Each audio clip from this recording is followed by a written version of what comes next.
Finally, it's over. I sighed in relief, staring at my husband lying in the coffin. Over time, his attitude towards me had grown harsh, and he had changed into someone unrecognizable. Despite the hatred I harbored, I had devotedly taken care of him when he fell ill.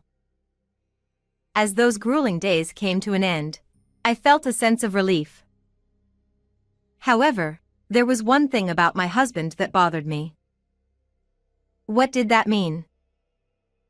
This uneasy feeling led to the revelation of a truth that was completely unexpected. I am Gabriella. I married my husband, Hunter, who was 2 years older than me, when I was 27. He was a salaryman, and I worked as a fairly well-known freelance writer, both of us working to support our household. Unfortunately, we were not blessed with children, but I was never dissatisfied with my married life. Being with him made me truly happy. His gentle nature always made him considerate of me.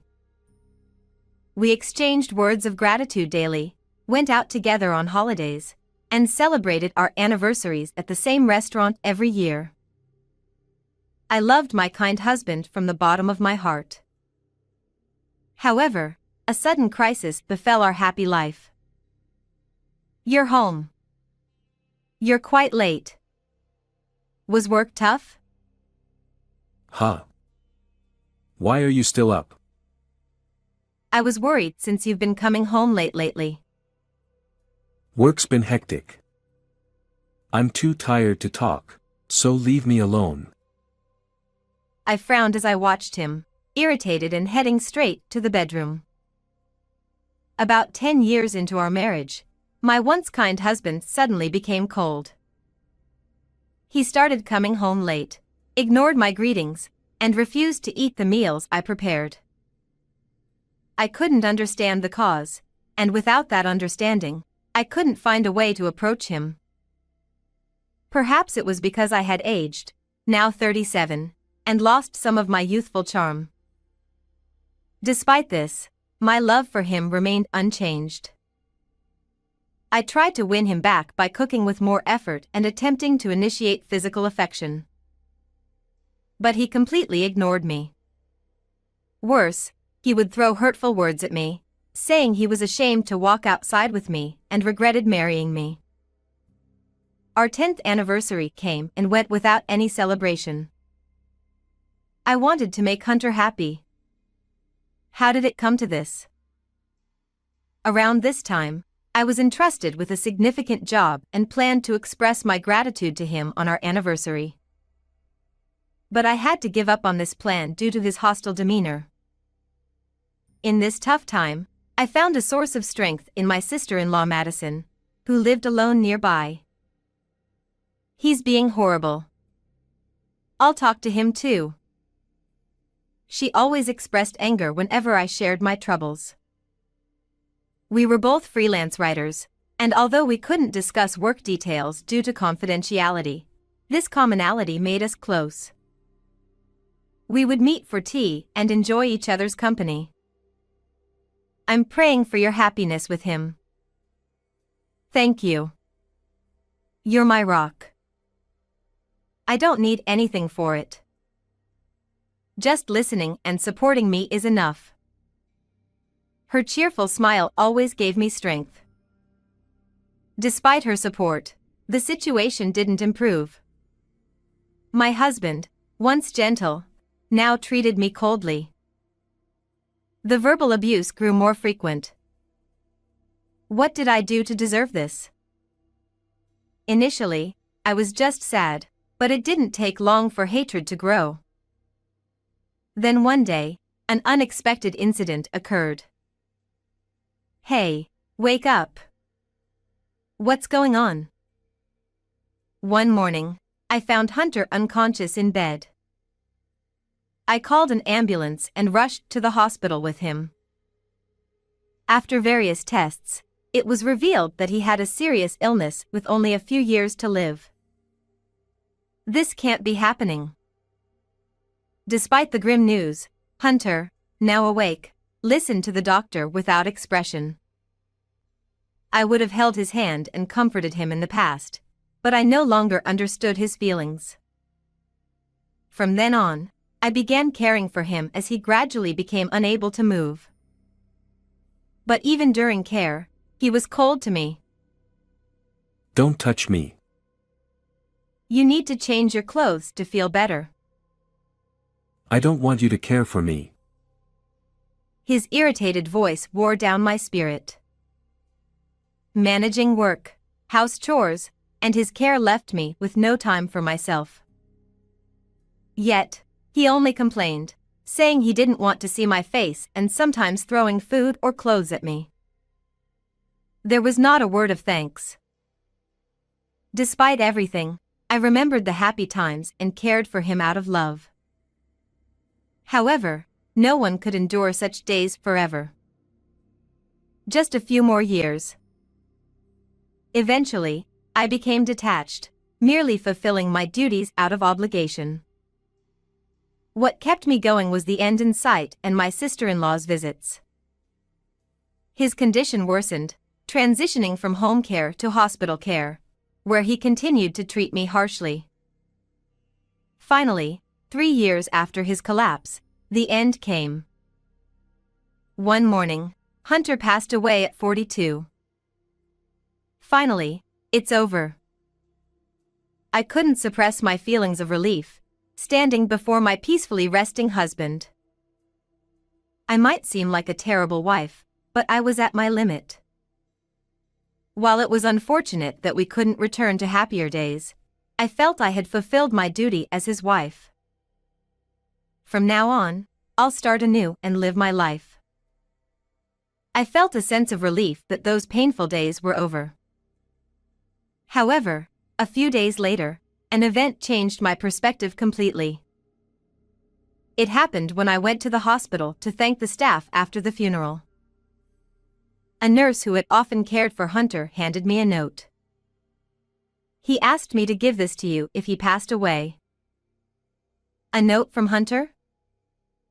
It read, "Gabriella, thank you for everything. From now on, please eat lots of delicious food at our favorite place."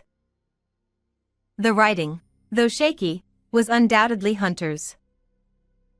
Instead of feeling touched, I was puzzled. Despite his lack of gratitude during his final years, this note echoed his former kindness. What puzzled me most was the last line. What does this mean? I stared at the words "our favorite place." The only place that came to mind was the restaurant we visited for our anniversaries. But it wasn't a place for indulging in food, just for special occasions. Something felt off. Maybe there's something at that restaurant. With this thought, I decided to visit the restaurant in his memory. This decision turned out to be correct. As soon as I entered, the owner approached me solemnly. We've been expecting you. He handed me something that made me exclaim in shock. What? How could he? Minutes later, I was filled with rage towards a certain person.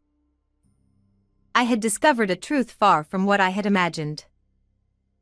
Weeks later, I visited a house. The truth I uncovered was hard to accept, but it was something I couldn't ignore. As Hunter's wife, I had to act. Sitting inside, she offered me tea as usual, her face as cheerful as ever. You've been through a lot.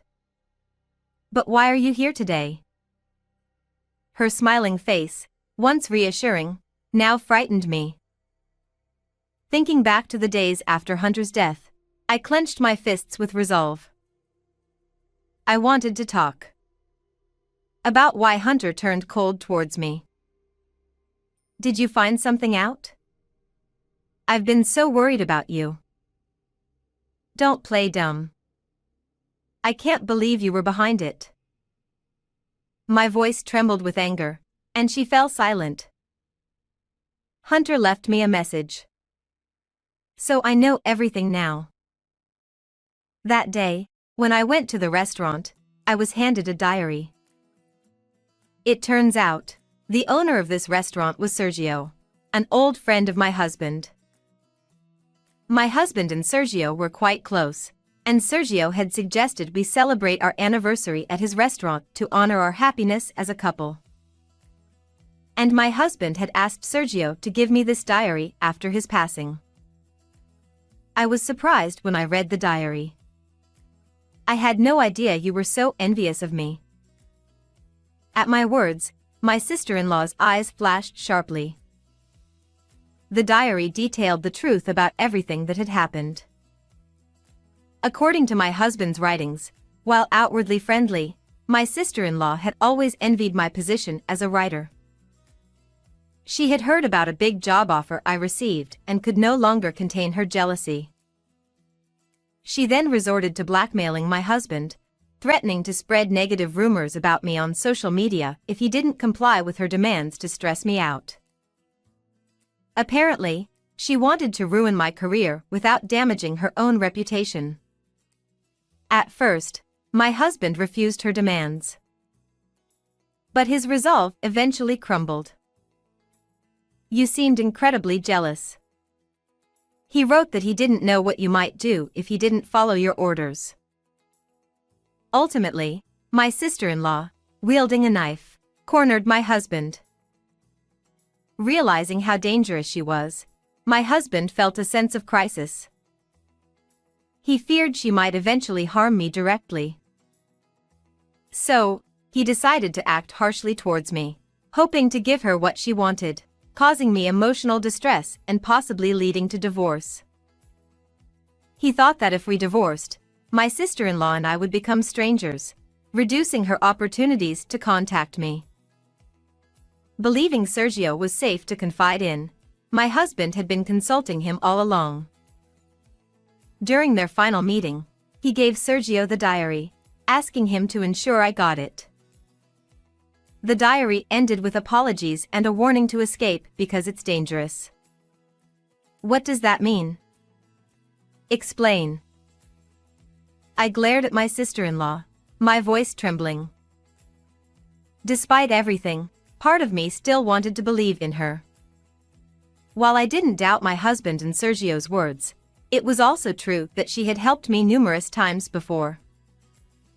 If you just apologized sincerely. But my hopes were quickly dashed. That's just my brother's delusion. I haven't done anything. Her mocking voice made something inside me go cold. Despite my hatred towards my husband in recent years, the love he once gave me lingered. The person I chose wouldn't lie so elaborately. Disrespecting him like this was something I couldn't forgive as his wife. I see.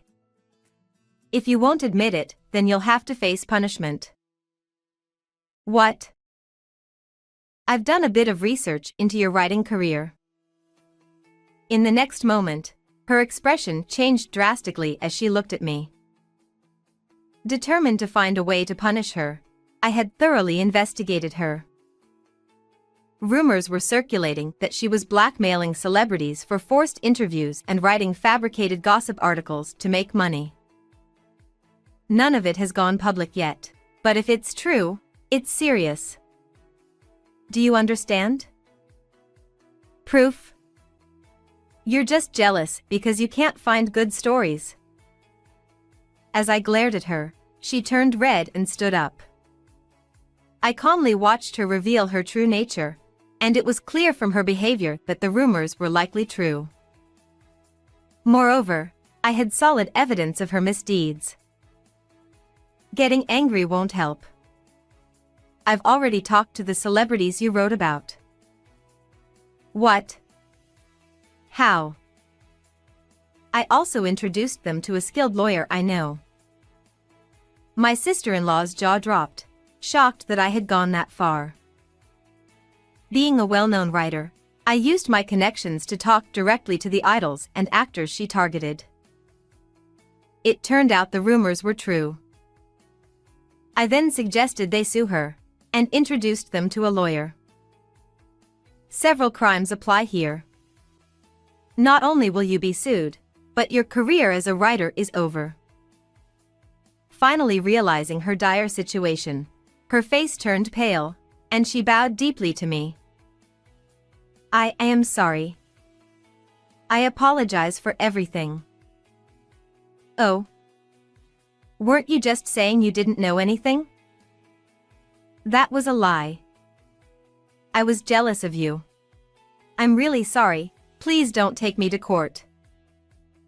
Tearfully, she confessed everything. She wrote false articles to gain fame and planned to use my husband to pressure me, all while pretending to be a supportive sister-in-law. Hearing her confession brought me a mix of relief and sadness. Please forgive me. If I get sued, what will happen to me? Her desperate cries made me sigh deeply. No matter how much she apologized, my husband was gone. He had died with unresolved misunderstandings, and I couldn't forgive her for that. If you truly regret it, you need to atone for your sins.